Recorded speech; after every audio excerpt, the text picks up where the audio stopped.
ದೇಶದ ಹಲವು ರಾಜ್ಯಗಳಲ್ಲೂ ಕೂಡ ಮುಂಗಾರು ತನ್ನ ಪ್ರತಾಪವನ್ನು ತೋರಿಸ್ತಾ ಇದೆ.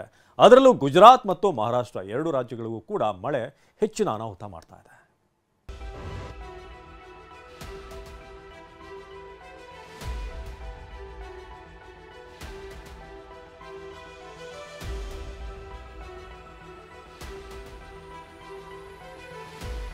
ದೇಶದಾದ್ಯಂತ ಹಲವು ರಾಜ್ಯಗಳಲ್ಲಿ ಪ್ರವಾಹ,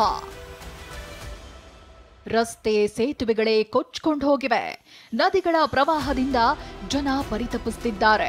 ಮಹಾರಾಷ್ಟ್ರ, ಗುಜರಾತ್, ಅಸ್ಸಾಂ, ಛತ್ತೀಸ್ಗಢ ಸೇರಿ ದೇಶದ ಹಲವೆಡೆ ಮಳೆ ಅವಾಂತರಗಳಿಂದ ಜನ ಸಂಕಷ್ಟಕ್ಕೀಡಾಗಿದ್ದಾರೆ.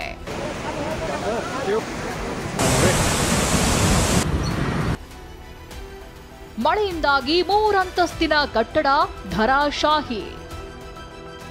ಇಲ್ನೋಡಿ, ಮಳೆಗೆ ಇವತ್ತು ಬೆಳಿಗ್ಗೆ 5 ಗಂಟೆಗೆ 3 ಅಂತಸ್ತಿನ ಈ ಕಟ್ಟಡ ನೆಲಕ್ಕಪ್ಪಳಿಸಿದೆ.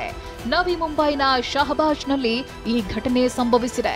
ಅವಶೇಷಗಳಡಿ ಸಿಲುಕಿದ್ದ ಎಲ್ಲರನ್ನೂ ಈಗಾಗಲೇ ಎನ್ಡಿಆರ್ಎಫ್ ಪೊಲೀಸರು ಮತ್ತು ಅಗ್ನಿಶಾಮಕ ತಂಡಗಳು ರಕ್ಷಿಸಿವೆ. लगभग सभी लोगों को बाहर निकाला गया है. 1-2 लोग और ट्रैप होने की आशंका है. उनको भी रेस्क्यू करने की कोशिश जारी है. अभी फिलहाल एक जो व्यक्ति है उनको हॉस्पिटल में उपचार के लिए भेजा गया है. ಕೊಲ್ಲಾಪುರದಲ್ಲಿ 5800ಕ್ಕೂ ಹೆಚ್ಚು ಸಂತ್ರಸ್ತರ ಸ್ಥಳಾಂತರ. ಪಂಚಗಂಗಾ ನದಿ ಭೋರ್ಗರೆತದಿಂದಾಗಿ ಕೊಲ್ಲಾಪುರ ಪ್ರವಾಹಕ್ಕೆ ಸಿಲುಕಿದೆ. ಈಗಾಗಲೇ 5800ಕ್ಕೂ ಹೆಚ್ಚು ಸಂತ್ರಸ್ತರನ್ನ ಸುರಕ್ಷಿತ ಸ್ಥಳಕ್ಕೆ ಶಿಫ್ಟ್ ಮಾಡಲಾಗಿದೆ. ನದಿ ನೀರಿನ ಮಟ್ಟ ಹೆಚ್ಚಿದ್ದರಿಂದ 54ಕ್ಕೂ ಅಧಿಕ ರಸ್ತೆ ಮುಳುಗಿವೆ.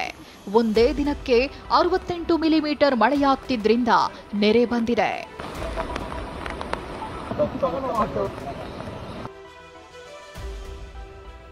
ಒಡೆದ ಧಾರ್ಚುಲಾ ಅಣೆಕಟ್ಟು, ಛತ್ತೀಸ್ಗಢದಲ್ಲಿ ನೆರೆ ಭೀಕರ. ಛತ್ತೀಸ್ಗಢದಲ್ಲಿ ಮಳೆ ಹೆಚ್ಚಾಗಿ ಧಾರ್ಚುಲಾ ಅಣೆಕಟ್ಟು ಒಡೆದ ಪರಿಣಾಮ ಬಲೋಡಾ ಬಜಾರ್ ಜಿಲ್ಲೆಯ ಗಣೇಶಪುರ ಗ್ರಾಮದಲ್ಲಿ ಪ್ರವಾಹ ಬಂದಿದೆ. ನೆರೆಗೆ ಸಿಲುಕಿದ 36ಕ್ಕೂ ಅಧಿಕ ಸಂತ್ರಸ್ತರನ್ನ ಎನ್ಡಿಆರ್ಎಫ್ ಮತ್ತು ಎಸ್ಡಿಆರ್ಎಫ್ ತಂಡ ರಕ್ಷಿಸಿವೆ.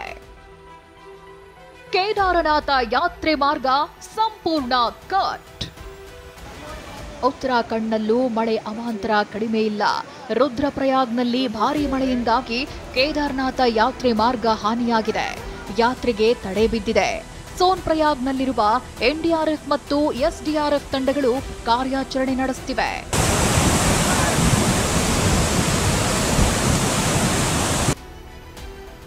ಮಳೆ ಪ್ರದೇಶವಾಗಿ ಬದಲಾಯಿತು ಮಧ್ಯಪ್ರದೇಶ. ಮಧ್ಯಪ್ರದೇಶದಲ್ಲೂ ವರುಣ ತನ್ನ ಅಬ್ಬರ ನಿಲ್ಲಿಸಿಲ್ಲ.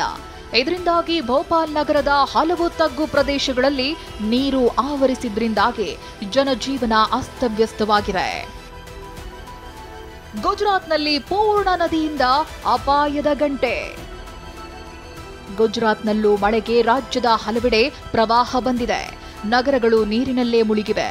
ಪೂರ್ಣ ನದಿ ಅಪಾಯದ ಮಟ್ಟ ಮೀರಿದ್ದು ನವಸಾರಿ ನಗರದ ಜನನಿಬಿಡ ಪ್ರದೇಶದಲ್ಲಿ ನೀರು ಆವರಿಸಿದೆ. ಪ್ರವಾಹಕ್ಕೆ ಸಿಲುಕಿ ಜನಜೀವನ ತತ್ತರಿಸಿದೆ. ಎನ್ಡಿಆರ್ಎಫ್ ತಂಡ 30ಕ್ಕೂ ಹೆಚ್ಚು ಸಂತ್ರಸ್ತರನ್ನ ರಕ್ಷಿಸಿ ಸುರಕ್ಷಿತ ಸ್ಥಳಕ್ಕೆ ಶಿಫ್ಟ್ ಮಾಡಿದೆ. ಮಹಾನಗರ ಪಾಲಿಕೆ ಆಹಾರದ ಪ್ಯಾಕೆಟ್ಗಳನ್ನು ತಯಾರಿಸಿ ಪ್ರವಾಹಕ್ಕೆ ಸಿಲುಕಿದ ಸಂತ್ರಸ್ತರಿಗಾಗಿ ಪೂರೈಸುತ್ತಿದೆ. ನಿತ್ಯ ಇದಕ್ಕಾಗಿ 20,000ಕ್ಕೂ ಅಧಿಕ ಆಹಾರ ಪ್ಯಾಕೆಟ್ಗಳನ್ನು ಸಿದ್ಧಪಡಿಸುತ್ತಿದೆ. ಅಸ್ಸಾಂನಲ್ಲಿ ಭೂ ಕುಸಿತದಿಂದಾಗಿ ಜನರಿಗೆ ಭೀತಿ.